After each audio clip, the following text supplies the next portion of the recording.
तो फॉर्म दो टाइप के हैं, या तो आप प्रधानाध्यापक पद के लिए भरिए यानी कि प्रिंसिपल पद के लिए, और दूसरा या तो आप टीचर पद के लिए भरिए। तो यहाँ आप यहाँ पे देख रहे हैं, तो यहाँ पर लिखा है कैंडिडेट सर्विस। तो कैंडिडेट सर्विस में जैसे ही आप जाएंगे वैसे ही UP junior aided selection exam लिख के आ जाएगा, जिसको आपको टिक कर देना है। और ये टिक जैसे मैं करूंगा तो आप देखिए वही चीज आ गई, लेकिन जब आप नीचे जाओगे तो कुछ चेंज मिलेगा। तो लिखा है UPJASE रजिस्ट्रेशन, तो इसमें भी आपको टिक करना है। और जैसे ही आप इस पर टिक करेंगे आप एक नई प्रोफाइल यानी कि नई प्रोफाइल पे पहुंच जाएंगे। यहाँ पे हर चीज साफ साफ दी हुई है। जिस प्रक्रिया में फॉर्म भरा जाएगा वो हर चीज बता रहा हूँ। टाइम बहुत कम दिया गया है, मुझे नहीं लगता है कि इतने कम समय के लिए फॉर्म होना चाहिए। ये पूरा कम से कम 1 महीने के लिए फॉर्म होना चाहिए, लेकिन अब दिया गया है तो इसमें आपको समय का ध्यान रखते हुए जो चीज़ है, इसमें आप सबमिट रजिस्ट्रेशन फीस जो है वो 18 तारीख तक कर सकते हैं, और फाइनल जो फॉर्म है वो 19 तारीख तक कर सकते हैं। तो इतनी लास्ट डेट का इंतजार मत करिएगा, प्रयास करिएगा कि 4-5 दिन पहले हर हाल में आप फॉर्म भर लें, ठीक है। अब कुछ गाइडलाइन दी हुई हैं, यहाँ पे लिखा भी हुआ है जनरल गाइडलाइन। तो मैंने PDF डाउनलोड कर ली है, क्योंकि PDF अब यहाँ पर छोटी होती है, तो मैं थोड़ा सा अलग से आपको दिखाऊंगा वो PDF। तो चलिए शुरुआत करते हैं और देखते हैं कि PDF में हमारे मतलब पर क्या क्या दिया हुआ है। तो इस PDF पे नजर डाल लेते हैं कि जूनियर हाई स्कूल प्रधानाध्यापक सहायक चयन परीक्षा में जो एलिजिबिलिटी मांगी गई है यानी कि अर्हता मांगी गई है, उसमें क्या होना चाहिए। तो उन्होंने पूरा बिंदु लेख यहाँ पे दिखा रखा है कि किस किस रूप में आपके पास क्या क्या होना चाहिए। तो मैं सीधे आपको मुद्दे की बात ले चलता हूँ वहीं पे कि क्या आखिर मांगा गया है। तो इसको थोड़ा सा छोटा कर देते हैं। अब ये पूरा एक प्रो फार्मा आपके सामने है। सहायक अध्यापक के लिए क्या क्या होना चाहिए आपके पास। प्रारंभिक शिक्षा में द्विवर्षीय डिप्लोमा होना चाहिए, जिसको आप DLED भी कह सकते हैं, या इसके अतिरिक्त कोई शिक्षक संबंधी यानी कि शिक्षक ट्रेनिंग संबंधी कोई डिप्लोमा होता है तो उसमें आप फॉर्म भर सकते हैं, ठीक है। साफ साफ उस डिप्लोमा का नाम नहीं लिखा है, लेकिन द्विवर्षीय डिप्लोमा अगर कोई है आपके पास तो आप फॉर्म भर सकते हैं। जिस नाम से भी पुकारा जाए, देखिए साफ साफ लिखा हुआ है यहाँ पे, तो आप फॉर्म भर सकते हैं। कम से कम 50% अंकों के साथ स्नातक तथा शिक्षा स्नातक BEd होना चाहिए। तो BEd वाले फॉर्म भर सकते हैं 50% अंकों के साथ। उत्तर प्रदेश शासन से संबद्धता प्राप्त संस्था से DLED बेसिक टीचिंग सर्टिफिकेट, जिसको पहले BTC कहते थे, वो भी फॉर्म भर सकते हैं यहाँ पर। इसके बाद प्रारंभिक शिक्षा में 4 वर्षीय उपाधि यानी कि BLED भी अगर आपने किया है तो वो भी हो सकता है इसमें, ठीक है। और कुल मिलाकर यहाँ पर जो चीजें दी हुई हैं, आगे इसमें फिर से देखते हैं कि 4 वर्षीय BA BSc या BEd, मतलब कुल मिला के आपका जो 4 वर्षीय BA BEd होता है उसमें इसको भी एक प्रकार से आप DLED ही कह सकते हैं।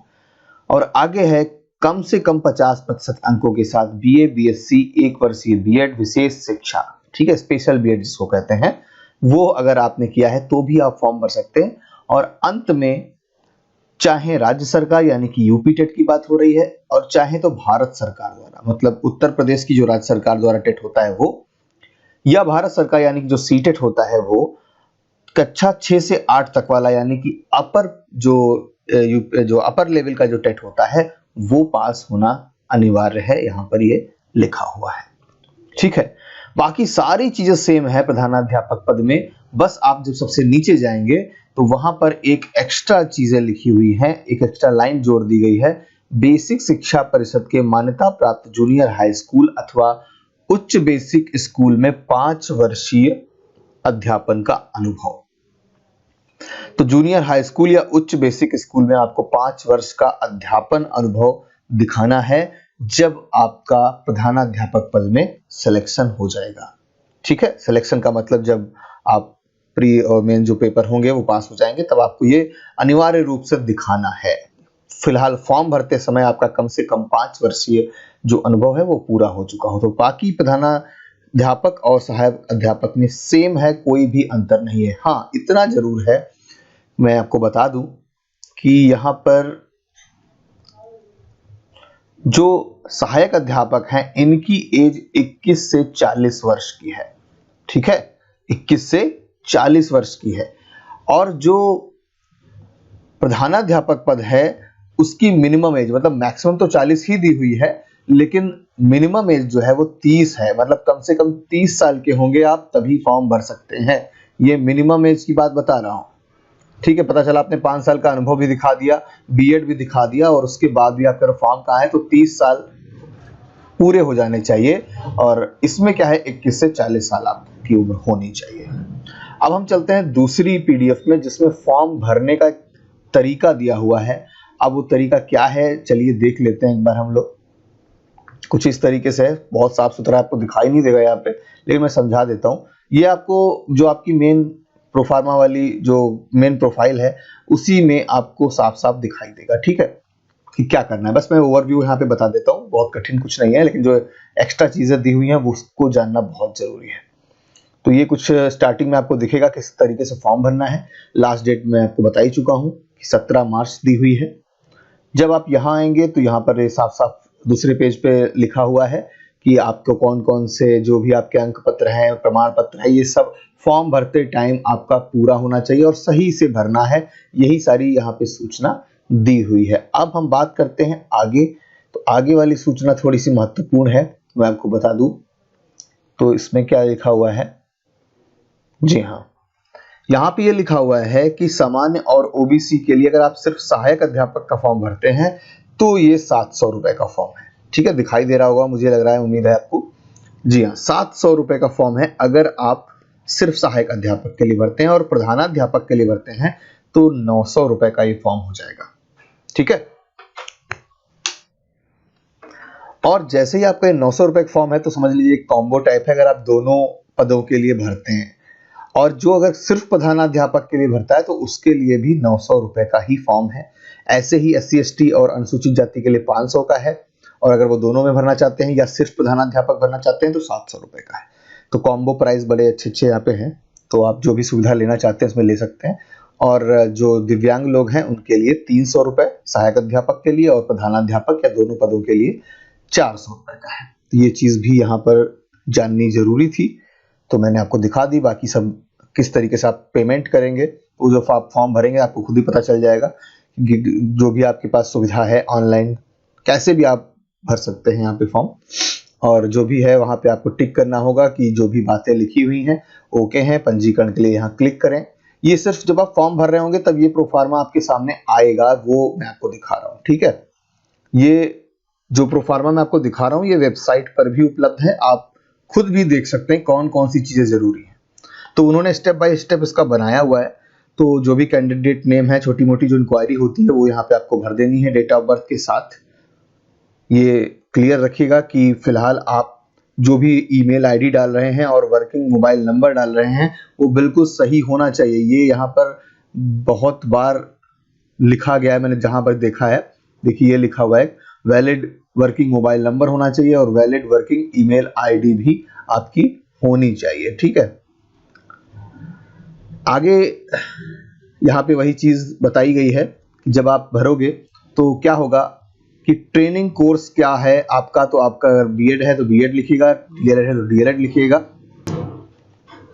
तो जो भी आप कोर्स डालोगे तो ये सेलेक्ट हो जाएगा, और उसके बाद वो पूछेगा कि आपने यूपी टेट किया है या सी टेट किया है। दो ऑप्शन आपके सामने आएंगे, तो आपने जो भी एग्जाम क्वालिफाई किया हो वो यहाँ पे आप लिख देंगे। और उसके बाद डीएलएड और यूपी टेट यानी कि बीएड या डीएलएड जो भी आपने किया है और यूपी टेट या सी टेट जो भी किया है उसकी पूरी इंक्वायरी यहाँ पर आपको देनी होगी। क्या मार्कशीट नंबर था, क्या रोल नंबर था, कब आपने पास किया, वो सब कुछ आपको आपकी मार्कशीट पर ही उपलब्ध हो जाएगा। उसके बाद आपको आगे बढ़ जाना है, ठीक है। उसके बाद क्या दिया हुआ है देखते हैं। उसके बाद ये सब वगैरह पूछेगा कि आपको एग्री है, आप जो भर रहे हैं वो सही भर रहे हैं ना। तो वैसे जो भी भाई साहब की मार्कशीट है तो यहाँ पर वैसे तो सब उल्टे सीधा भरा हुआ है क्योंकि ओरिजिनल नहीं है ये। तो इन्होंने यूपी टेट में 600 में 249 नंबर पाए हैं ये, और 41% वाले हैं ये, ठीक है। तो फिलहाल आपको ध्यान रखना है कि 600 नंबर मत भर दीजिएगा, क्योंकि 600 नंबर का यूपी टेट ना सी टेट कोई नहीं होता, और 41% में आप क्वालिफाई भी नहीं माने जाएंगे चाहे किसी भी कैटेगरी से बिलोंग करते हैं। तो इस तरीके की गलती धोखे से भी नहीं करिएगा, ठीक है। यहाँ तो सिर्फ डेमो की बात है इसलिए उन्होंने कुछ भी कर दिया। चलते हैं, इसको एग्री कर दिया जाएगा, फिर वो कहेगा यस, आप आगे बढ़ जाइए। और जैसे ही आप आगे बढ़ जाते हैं उसमें क्या आएगा, click here to proceed, okay. और फिर आ जाएगा आपका रजिस्ट्रेशन नंबर, और रजिस्ट्रेशन नंबर जैसे आपको मिलता है तो वन टाइम पासवर्ड आएगा। कहाँ आएगा? वो आपकी ईमेल आईडी पर आएगा। तो ईमेल आईडी बिल्कुल अच्छे से भरिएगा, ध्यान से भरिएगा। तो ईमेल आईडी जब आप इसमें डालोगे और इंटर कैप्चा करेंगे तो आप लॉगिन हो जाएंगे अपने फॉर्म को भरने के लिए। जैसे आप फॉर्म भरते हैं, कुछ एक्स्ट्रा डेट चीज़ें यहाँ पे पूछ रहा है, कैटेगरी, सर्टिफिकेट, डेट क्या है, आपने कहाँ से किया, वो तो सब है ही। तो कैटेगरी के मेरे हिसाब से जो है, तो जो कैटेगरी का सर्टिफिकेट बनता है वो आप दिखा सकते हैं। जिनका नहीं बनता है तो उसमें नहीं लिखेंगे, जनरल लोग नहीं लिखेंगे, ओबीसी एससी जो भी कैटेगरी है, सब कैटेगरी क्या है उसका भी क्या है। तो यहाँ पे आप कुछ चीज़ें भरनी पड़ेंगी। बाकी वैकेंसी किस चीज़ की है वो अप्लाई के यहाँ पे कौन करना है, एग्जामिनेशन सेंटर सिटी कौन सा डालना है। अभी मैंने फॉर्म देखा नहीं है कि कौन कौन से सेंटर यहाँ पे अवेलेबल हैं। आप लोग जब फॉर्म भरेंगे तो खुद ही पता चल जाएगा, लेकिन ध्यान रखिएगा उस चीज़ का, ठीक है। सबमिट कर देंगे आप। उसके बाद वो चीज़ें जो आपने सबमिट किया वो भी लाइन टू लाइन बता रहे हैं कि आप दोनों में भर रहे हैं तो दोनों को सिलेक्ट करिए, एक में भर रहे हैं तो एक को सिलेक्ट करिए। ये सारी चीज़ें इन्होंने पूरा डेमो देके बताया है। उसके बाद इसको आपके आगे एक नई लिस्ट खुल जाएगी। आपको 10th 11th और ग्रेजुएशन का पूरा ब्यौरा यहाँ पर देना है, कितने कितने आपके नंबर आए हैं, पूरी यहाँ पर इंक्वायरी होगी। तो इसके लिए जब आप फॉर्म भरने बैठे तो ये भी सारी चीज़ें आपके पास होनी चाहिए। रिजल्ट कब डिक्लेयर हुआ, आपका पासिंग ईयर क्या था, मार्कशीट नंबर क्या था, रोल में, जैसे आप यूपी टेट का फॉर्म भरते हैं तो ये सब चीज़ें पूछी जाती हैं, ऐसे ही यहाँ भी सब कुछ पूछा जाएगा। ओके, चलते हैं आगे नेक्स्ट पेज पे। तो ये एक पेज आपके सामने पूरा भरा भरा आपके सामने आ जाएगा कि आपकी अभी तक कौन कौन चीज़ें भर चुकी हैं। तो वही 5 चीज़ें हैं, 10th का मार्कशीट है, इंटरमीडिएट का है, ग्रेजुएशन का है, यूपी टेट का है और डीएलएड का है। तो ध्यान रखिएगा, एक चीज़ इंपॉर्टेंट आने वाली है जो मैं देख चुका हूँ इसमें पहले ही, कि जब आप इसको ओके करेंगे, यस कर देंगे कि हाँ मेरा सब सही है, तो आपके सामने एक नए तरीके का यहाँ पे बता रहा है बीच में पेमेंट भी करना है, ठीक है। तो पेमेंट कैसे करना है, click here to proceed. Payment के बारे में तो आपको पता ही है कैसे किया जाता है, जिसको नहीं पता है बहुत लोग बाहर भरवाते हैं फॉर्म, तो अपने हिसाब से भर लेंगे, ये कोई इशू नहीं है यहाँ पर। तो वैसे पेमेंट तो बहुत बड़ा इशू होता है, क्योंकि सबसे मेन चीज़ तो यही है, चाहे लेना हो चाहे देना हो पेमेंट, तो इम्पोर्टेंट तो पेमेंट ही है। तो यहाँ पर इस तरीके से प्रोफार्मा आपके सामने बन के आ जाएगा। ये जो मैं सेट कर रहा हूँ यहाँ पे, थोड़ा सा छोटा कर देता हूँ ताकि समझने में आराम रहे। हाँ, तो ये छोटा हो गया, ये आपका बन गया कि आप जो भी अभी तक आपने भरा था, ठीक है। अब जो नीचे डिक्लेरेशन फॉर्म भरा हुआ है उसके नीचे कुछ खाली स्थान भी है, उम्मीदवार के नाम, उम्मीदवार का हस्ताक्षर, ये पूरा एरिया खाली पड़ा है। आप देख रहे हैं यहाँ पे आपको भरना पड़ेगा कुछ, ये ऐसे ही खाली नहीं पड़ा। इसको भर के माफ कीजिएगा, पहले इसको आप हार्ड कॉपी में यानी कि प्रिंट आउट निकाल लेंगे और प्रिंट आउट पे इस पे लिखेंगे जो ऊपर लिखा हुआ है, मैंने ऑनलाइन आवेदन पत्र में अंकित प्रविष्टियों का प्रिंट निकाल कर वगैरह वगैरह जो भी लिखा हुआ है वो पूरा इस पे लिखना है। फिर आपको अपने हस्ताक्षर करने हैं और आगे मैं भी दिखा रहा हूँ कि वह उसको फिर स्कैन करके अपलोड फिर से करना है। तो मतलब एक अच्छी खासी प्रक्रिया आपको यहाँ पे पूरी करनी है, तो इस चीज़ का ध्यान रखिएगा, धोखे से भी ये चीज़ छूट ना जाए, वरना आप फिर परेशान होंगे, बार बार दौड़ेंगे। तो ये काम वहीं पर होगा और तुरंत लिखकर आप तुरंत फिर से स्कैन कर दीजिएगा जहाँ भी आप फॉर्म भर रहे हैं। अगर घर पे भर रहे हैं तो कोई बात ही नहीं, लेकिन स्कैन करने के लिए वो भी प्रक्रिया आपको पूरी करनी पड़ेगी। फिर यहाँ पर नया पासवर्ड बनाने की बात कही जा रही है कि जो भी आपका पासवर्ड पहले था उसको चेंज कर लीजिए, रीसेट कर लीजिए, नया पासवर्ड, ऐसा पासवर्ड डालिएगा जो थोड़ा स्पेशल हो और अलग भी हो और आपको याद भी रहे। लिख भी लीजिएगा कहीं पे, कभी कभी होता नहीं पासवर्ड जब हम लोग यूज़ नहीं करते हैं तो वो चीज़ दिमाग से उतर जाती है। वही चीज़ें हैं, प्रोसेस में आप बढ़ाते रहिए। पेमेंट वगैरह की बात ही यहाँ पे हो रही है, कौन सा पेमेंट आप मोड चुनेंगे और किस किस तरीके से पेमेंट यहाँ पर करेंगे, ठीक है। तो ये सब पेमेंट को ही आगे बढ़ाया जा रहा है। रजिस्ट्रेशन फॉर्म पार्ट 2 बढ़ेगा, उसमें लिखा हुआ है कि पेरेंट्स कौन है, गार्जियन कौन है, आपका एड्रेस पूरा। तो यहाँ पे पूरा आपको एड्रेस अपना डालना है, तो आप समझ ही जाओगे जब एड्रेस पूछा जाएगा। तो यहाँ पे पूरा हो जाएगा, ध्यान से भरिएगा और वही एग्री करिए, फॉर्म को आगे बढ़ा दीजिए। आप स्टेप बाय स्टेप यहाँ पे दिखा रहा है इसलिए कुछ चीज़ें डबल हो रही हैं, तो वो ओके करके आप फॉर्म को फिर से आगे बढ़ा देंगे। तो जहाँ इंपॉर्टेंट है मैं वहीं आपको रोक कर बताने का प्रयास कर रहा हूँ। ये फिर से आपके सामने एक आ जाएगा कि अब आपको फोटो और पिक वगैरह यहाँ पे अपलोड करनी है आगे, तो ये चीज़ भी ध्यान रखनी है। 50 KB, देखिए यहाँ पे एक तो अंडरटेकिंग वाला आपको अपलोड करना है, जो अभी मैंने आपको बताया था ना कि लिख के स्कैन करके अपलोड करना है, तो ये कम से कम 150 KB का होगा। इससे जो नहीं, एक मैक्सिमम 150 KB, मतलब 150 KB के ऊपर का वो फोटो नहीं होना चाहिए। फिर आप अपलोड फोटोग्राफ करोगे तो वो लिखा है कि 50 KB से ऊपर का नहीं होना चाहिए, और उसके बाद अपने साइन करोगे तो उसमें लिखा है कि 20 KB के ऊपर का नहीं होना चाहिए। तो ये भी तैयार कर लीजिएगा, फोटो 50 KB का और 20 KB का, अपलोड सिग्नेचर और कैप्चा भरेंगे और आप आगे चल देंगे। देखिए यहाँ पे इसके दिखाया गया है कि किस तरीके से आपका ये प्रोफार्मा बन के आ जाएगा, और सिग्नेचर और जो फोटो है वो तो आपने अक्सर फॉर्म भरे हैं तो चीज़ को कोई नई बात नहीं है, है ना। कुल मिला के फॉर्म भर गया, फाइनल हो गया और आपके सामने दो चीजें आ गई। एक तो वो जो अपलोड अंडरटेकिंग था जो आपने लिखा था, ऐसा नहीं है कि अपलोड हो गया अब इसका कोई काम नहीं है। इन्होंने कहा है कि candidate have to document print for the future reference, तो कभी भी ये फ्यूचर रेफरेंस के लिए मांगा जा सकता है, इसलिए इसको रखे रहिएगा, ठीक है। तो एक प्रिंट ये हो जाएगा और दूसरा जो फाइनल प्रिंट निकलेगा आपकी जो फोटो है, सिग्नेचर और पूरा जो फाइनल सिलेक्शन जो आपने पूरा रजिस्ट्रेशन किया है उसका एक, दोनों चाहे पीडीएफ के रूप में अपने लैपटॉप में अपने मोबाइल में रख लीजिए या ये तो निकाल ही लोगे हार्ड कॉपी में, तो इसकी फोटो एक रख लेना, क्योंकि कभी कभी होता है हार्ड कॉपी इधर उधर हो जाती है, लेकिन फोटो है उसको एक अच्छे से फोल्डर में रख लीजिएगा और तैयारी शुरू कर दीजिएगा।